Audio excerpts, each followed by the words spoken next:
NKRI atau Republik ini tidak akan jadi, tidak akan berdiri kalau tidak ada Sultan IX atau tidak ada Keraton Jogja. Nggak ada. Itu saya yakini. Makanya Jogja itu diberikan otoritas atau diberikan hadiah, ya, namanya Undang-Undang Keistimewaan. Memang istimewa, nggak ada provinsi lain. Tersebut ada nama apa itu Anies, ada nama Ganjar, ada nama Prabowo, ada nama Andika, ada nama Erik, macam-macam lah, banyak banget. Andika masuk banyak? Masuk. Walaupun saya nggak nyebut berapa loh, berapa elektabilitasnya ya, tapi itu masuk semuanya. Nah, keberhasilan seorang politisi itu bukan memperoleh sebuah jabatan. Kalau pedoman saya ya, saya berhasil sebagai politisi ketika saya mampu mencetak kader-kader penerus.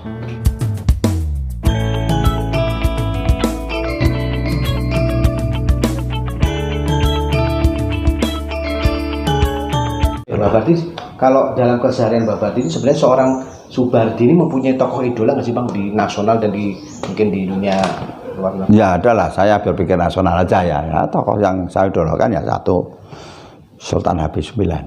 Oke. Kenapa Pak? Ya, saya orang Jogja, saya orang Mataram, dan saya idola betul itu karena memang beliau memiliki suatu kenegarawan yang cukup luar biasa. Coba ya, Jogja. NKRI atau Republik ini tidak akan jadi, tidak akan berdiri kalau tidak ada Sultan IX atau tidak ada Keraton Jogja. Nggak ada. Itu saya yakini. Makanya Jogja itu diberikan otoritas atau diberikan hadiah, ya, namanya Undang-Undang Keistimewaan. Memang istimewa, nggak ada provinsi lain, nggak ada daerah lain. Keraton banyak, tapi yang seperti Jogja nggak ada. Konkretnya adalah bahwa dulu Batavia atau Jakarta diserang, kemudian pemimpin-pemimpin kita pada lari kemana? Ke Jogja. Semua fasilitas yang membiayai adalah Sultan, yang memberi makan, yang memberi gaji, yang membiayai pemerintahan dari tahun 1946 sampai 1949 kalau tidak salah, ya. Itu keraton semuanya. Bahkan pulang ke Jakarta balik lagi Bung Karno, ya. Itu masih diberi sangu, dimurah modal untuk hidup sebuah negara loh. Kalau perorangan kecil, golden berapa ada. Itulah yang luar biasa. Sehingga Republik sampai hari berdiri dan satu-satunya wilayah yang masih belum pernah menjadi anggota negara serikat, ya, federal waktu itu hanya Jogja. Selama itu NKRI. Makanya diberi istimewa udah layak. Nah, harus kita syukuri itu. Itu salah satu sultan. Yang kedua Bung Karno, ya, otomatis itu karena dia seorang proklamator, seorang pemberani, dia menyatakan diri menjadi pemimpin. Yang ketiga adalah Pak Harto. Nah, itu saya punya idola. Kenapa? Pak Harto punya keberanian juga, punya otoritas betul. Tapi waktu itu dalam kondisi zamannya waktu itu kalau nggak otoriter, hancur negara kita. Perlu otoriter. Tapi karena terlalu lama jadi bermasalah gitu kan. Nah, kalau Mbak Bardi sendiri sebenarnya masih ada nggak sih Pak pencapaian prestasi diri sendiri atau mungkin pengabdian dalam 5 tahun 10 tahun ke depan tuh Mbak Bardi, seorang Subardi ini pengen dikenal sebagai apa sih Mbak? Mungkin ginilah, kalau beda ya, pikiran saya, keberhasilan seorang politisi itu bukan memperoleh sebuah jabatan. Kalau pedoman saya ya, saya berhasil sebagai politisi ketika saya mampu mencetak kader-kader penerus. Bukan saja karena jadi anggota DPR, bukan karena jadi ini, bukan. Itu bukan. Saya, pemahaman saya ya, yang terbenam dalam benak saya, ketika ke depan nanti saya mampu mencetak kader-kader yang baik, kader-kader politisi atau negarawan, ya, dalam dunia politik kan, negarawan, itulah saya berhasil. Itulah yang saya bisa menanam sebuah sejarah. Tapi kalau saya jadi 3 periode, 2 periode, atau bupati jadi ini, itu bukan target. Itu bukan tujuan lah ya. Bukan tujuan. Kalau itu filosofis dari orang politis yang berhasil adalah ya itu tadi, mampu mencetak kader-kader sokor banyak, yang itu menjadi kader politik, kader negarawan. Nah, itu para konco, inspirasi lagi banyak inspirasi nih ngobrol dengan Pak Badi. Terakhir nih tentang Nasdem, Pak. Ya. Nasdem DIY dan juga sekarang udah panas di 2024. Mbah Bardi sendiri sebenarnya pandangan politik untuk Nasdem dan untuk Indonesia ke depan 2024 ini seperti apa sih, Pak? Sosok pemimpin kah? Indonesia mau seperti apakah gitu dari pandangan Mbah Subardi? Jadi gini ya, yang namanya pemilu, apakah itu pilpres, apakah itu pileg, ya, itu kan sudah sebuah rutinitas di dalam sebuah negara demokrasi. Ya. Nah tentunya dalam periodisasi yang itu sudah rutin menjadi komitmen negara, komitmen rakyat, kita harus melakukan. Nah tentunya ada suatu proses regenerasi, ya. Jangan ada terpotong generasi, ya. Ya. Nah tentunya harapan saya sebagai saya ketua partai di Jogja itu berharap nanti ke depan pemimpin yang regenerasi, tentunya pemimpin nasional yang jauh lebih di bawahnya, bukan jauh lebih tua. Nah itu satu ya. Nah berikutnya tentunya kita juga mestinya harus minta pendapat dari publik. Nah kalau kita usung ya apanya Jogja ya. Jogja itu siapa sih yang mau diusung, yang diusulkan, walaupun itu pemandangnya dari pimpinan partai di pusat atau. Tapi saya mencoba akhir 2021 saya sudah survei. Baik posisi Partai Nasdem di DIY maupun siapa sih yang dipilih rakyat di Jogja itu kalau ada jadi presiden dengan nominasi tertentu. Nah, disitulah yang kita sampaikan, bukan subjektif, bukan saya senang A, senang B, senang C, enggak. Dari hasil 2021 itu siapa, Pak? Dari 3 besar 5 besar, Pak? Ya banyak. Ya memang tersebut ada nama apa satu Anies, ada nama Ganjar, ada nama Prabowo, ada nama Andika, ada nama Erik, macam-macam lah, banyak banget. Andika masuk banyak? Masuk.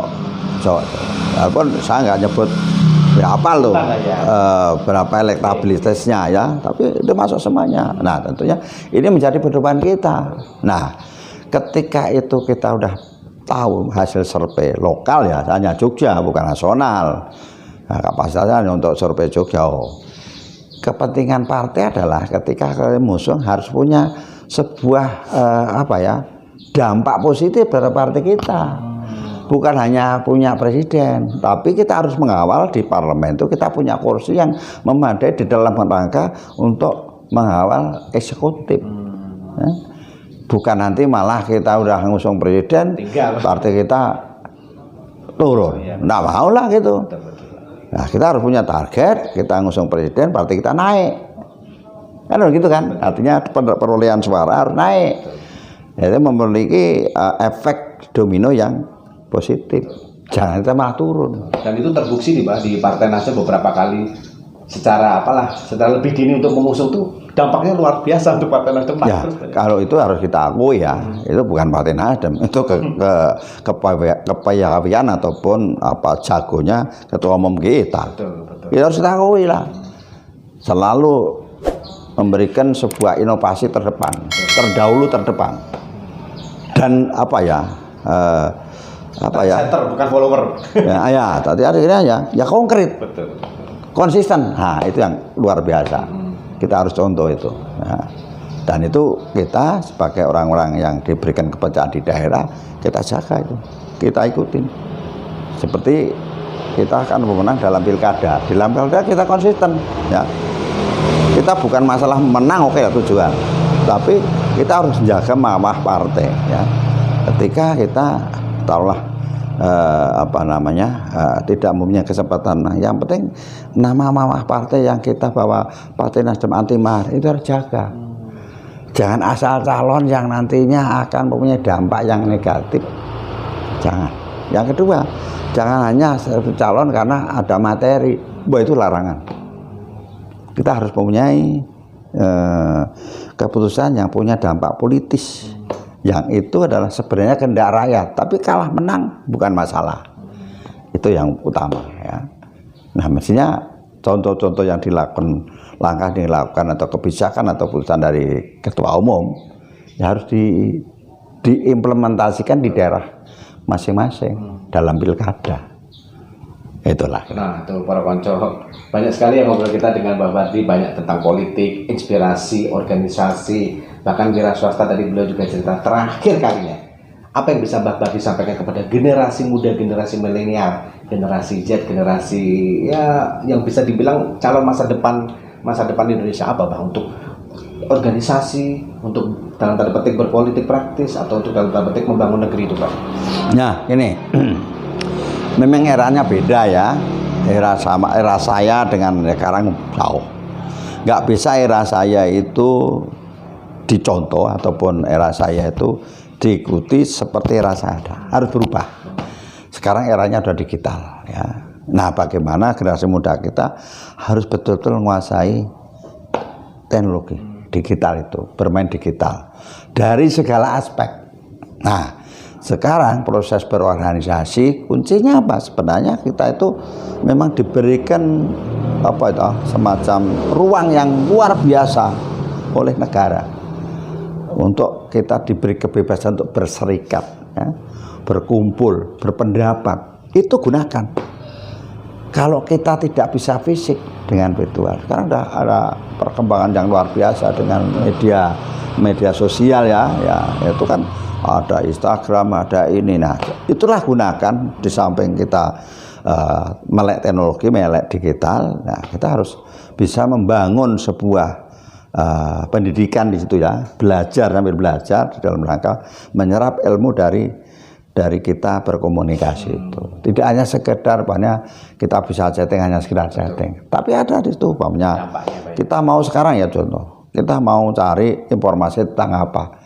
Dengan era sekarang udah bisa, kita tinggal buka Google apa, ini terjadi apa, buka ini. Nah, itu harus dikuasai. Kalau itu generasi muda kita mampu, itu tidak hanya sekedar memainkan medsos hanya untuk hura-hura ya, tapi bagaimana memanfaatkan digital untuk pendidikan kita, untuk menggali ilmu, menggali informasi sebanyak mungkin. Itulah yang kita harapkan.